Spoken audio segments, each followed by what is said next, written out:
Hola, ¿cómo está? Bienvenida, bienvenido nuevamente a este su programa, la entrevista de la semana.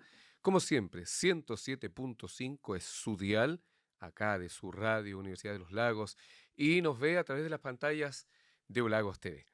Y en esta ocasión voy a presentar a nuestro invitado. Aquí tengo anotados una pincelada de su currículum, el doctor Boris López, biólogo marino, doctor en Biología y Ecología Aplicada de la Universidad Católica del Norte.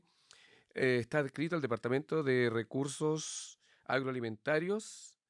¿Está bien dicho? No, acuicultura y Acuicultura y Recursos Agroalimentarios. Ay, se me confunde a sí, es veces, un trabalengua. es un trabalengua.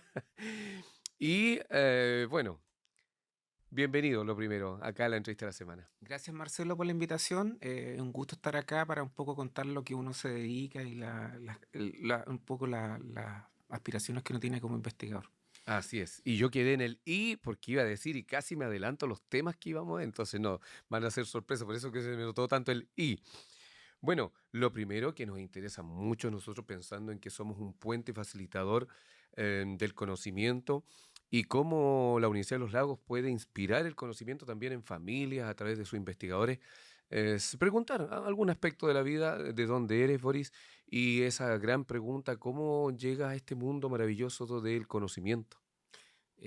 Mira Marcelo, yo soy de Osorno, soy nacido y criado en esta ciudad. eh, Estamos hablando ya hace unos 30 años atrás. De hecho, yo entré a estudiar acá biología marina en el año 1996. De hecho, el próximo año se cumplen 30 años de que partió esta carrera acá en la Universidad de los Lagos y soy de la primera promoción de biólogos marinos. Bueno. Eh, Ahora, ¿por qué estudié esta carrera? Mira, yo tenía pensado varias cosas que podría haber estudiado. Una de ellas incluso era química y farmacia, pero por alguna razón, y eso lo iba a hacer recuerdo en la Universidad Austral, estaba también la opción de estudiar biología marina en la Universidad Austral, que era una carrera que tenía más tiempo en esa universidad, pero se abrió la opción de acá y postulé acá y quedé acá. Y de hecho quedé, recuerdo, primero en ese tiempo habían estos rankings, me acuerdo, que salían en los Sí, diarios, en La Nación, ya no me acuerdo en cuál diario era, que tenías que venir a buscarlo, a verla, en qué lugar habías el quedado. resultado. Entonces yo me acuerdo que quedé primero y dije, bueno, aquí está la opción también de tener ciertas becas, entonces fue como quedarme acá en Osorno, porque era, como te digo, estaba radicado acá, entonces era mucho más, desde un punto de vista económico, más barato estar acá estudiando, pues. Y ahora, ¿por qué biología marina? Mira, siempre me hago esa consulta y me comparo también con otros colegas. Hay varios, yo cuento un poco, a mis otros colegas les gustaba Jacques Cousteau y entraron por ahí, o vivían cerca del mar, o les gustaban las ballenas, los delfines, los tiburones. En realidad yo llegué acá por el cine, y eso es un poco atípico.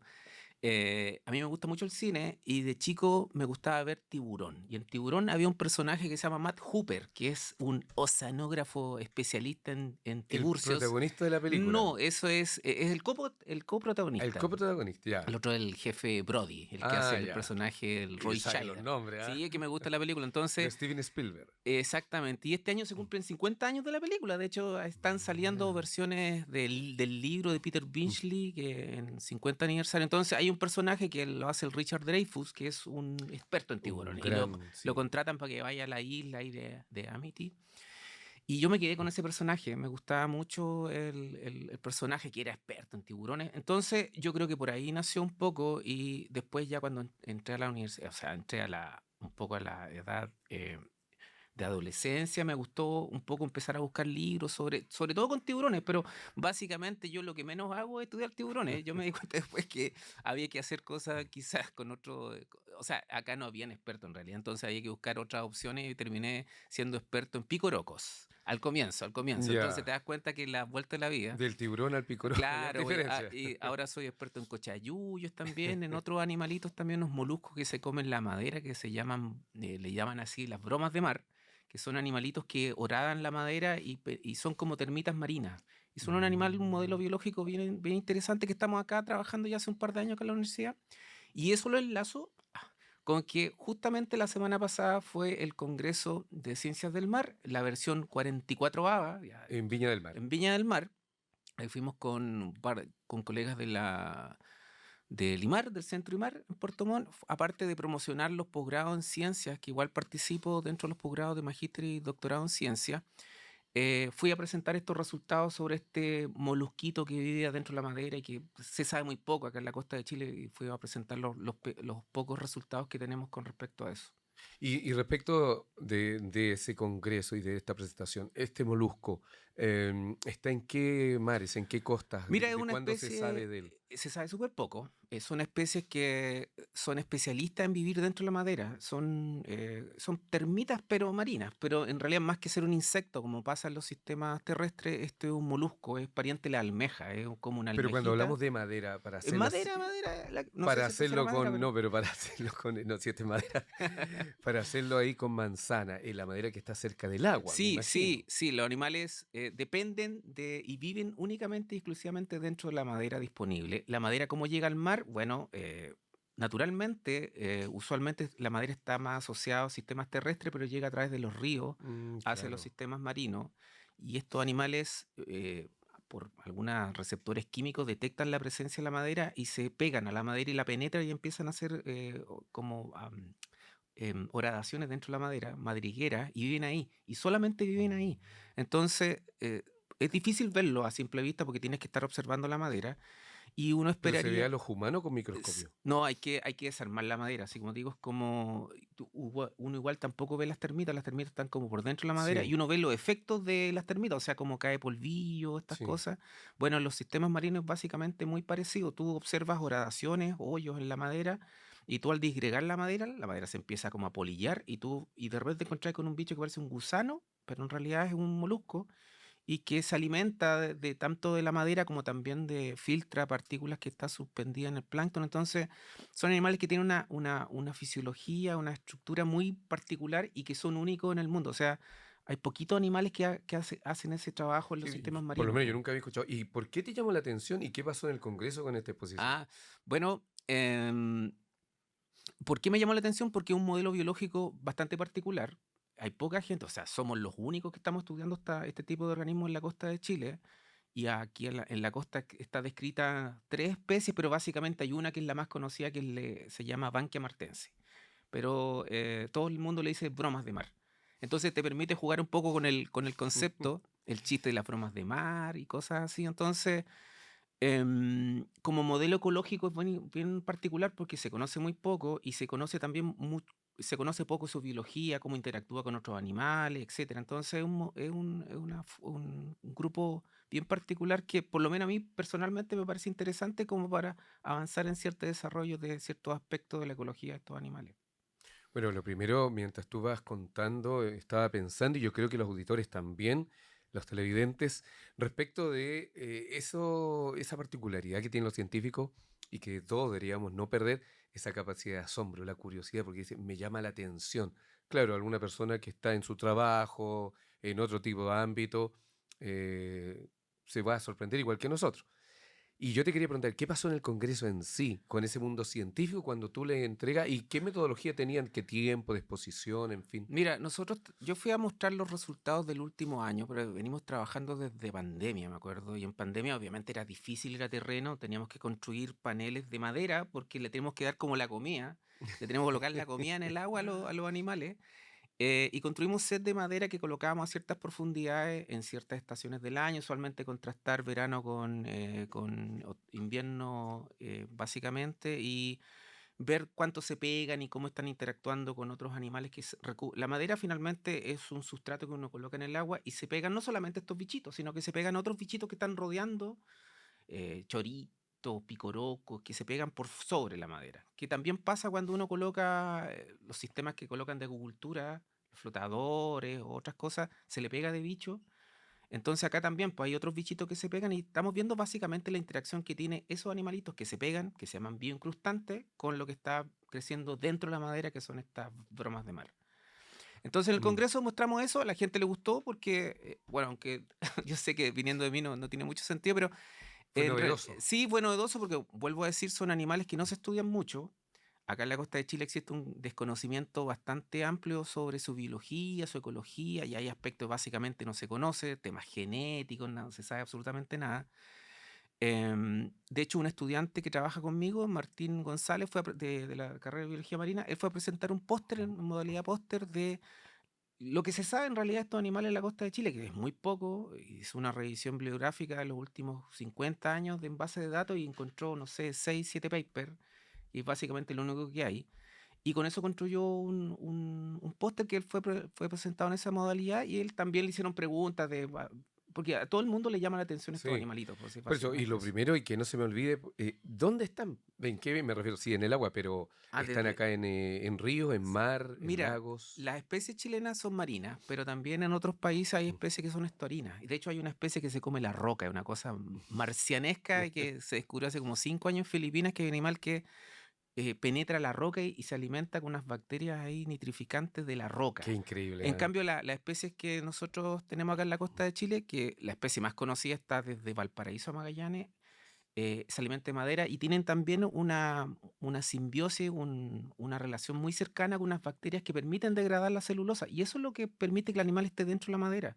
El animal por sí solo no puede degradar la celulosa y tiene que asociarse, por decirlo, con una bacteria que está ahí degradando esta que se llama celulasa, la enzima. Entonces degrada esta cuestión y permite como alimentarse de eso el animal. Oye, pero qué maravilloso esto, es como escuchar algo que te invita a la curiosidad, al asombro. ¿Y por qué estudiar esto? Estoy pensando en la comunidad, que se puede preguntar, ¿por qué estudiar esto? ¿Qué incidencia tienen en la vida, Mira, en no, el ser humano? ¿Por qué estudiar a estos moluscos que se comen la madera? mira, eh, claro, la principal importancia es una principal importancia tipo más teórica, pero esto tiene implicancias para el ser humano, porque sobre todo acá en el sur de Chile, la gente todavía construye con madera, infraestructura, embarcaciones y es histórico. Quizá acá en la costa de Chile no se ha estudiado mucho, pero en otros países como en el Mediterráneo, donde la cultura de las construcciones navales viene desde la época de las civilizaciones antiguas, ya se conocen esos animalitos desde esa perspectiva. Entonces, acá hace un par de años salió una noticia, me acuerdo, no sé si fue en el Mirador, ya no me acuerdo, decía, el puente se cayó por efecto de los gusanos de la madera. Y salía así la noticia y cuando tú empiezas a leer la información te das cuenta que lo que hizo caer el puente fueron el apolillamiento de la madera producto de estos animales, po. De Entonces, estas bromas de de mar. estas bromas de mar, porque vuelvo a decir, son los únicos animales, a excepción de otros crustáceos, que son capaces de degradar la madera en los sistemas marinos. Los sistemas terrestres tienes bacterias, tienes hongos, tienes insectos, que son lo que más uno conoce, ¿cómo se llama? Las termitas o algunas larvas de escarabajo que también, si uno va al campo y da vuelta, no sé, un Sí, pedazo de palo, se encuentra con unas larvas grandes, mucho sí. porque en los sistemas terrestres es más conocido y de hecho la gente cuando hace construcciones tiene que colocarle madera tratada para evitar que se le peguen estos bichos. Pero en los sistemas marinos hay poco grupo especializado en esa pega, entonces en el rol de degradar la madera y como te digo, una aplicación secundaria, pero igual importante, es ver cómo está afectando muchas veces las construcciones en sistemas marinos, porque sobre todo acá en el sur, vuelvo a repetir, la gente todavía tiene como cultura construir con madera. No, queda, pero sumamente claro. Vamos avanzando en el tiempo. Vamos a dejar esto en punto suspensivo. Es para hacerle muchas preguntas. Y vamos a pasar a otro tema. Diplomados en comunicación de la ciencia, que sé que has participado. ¿De qué se trata eso?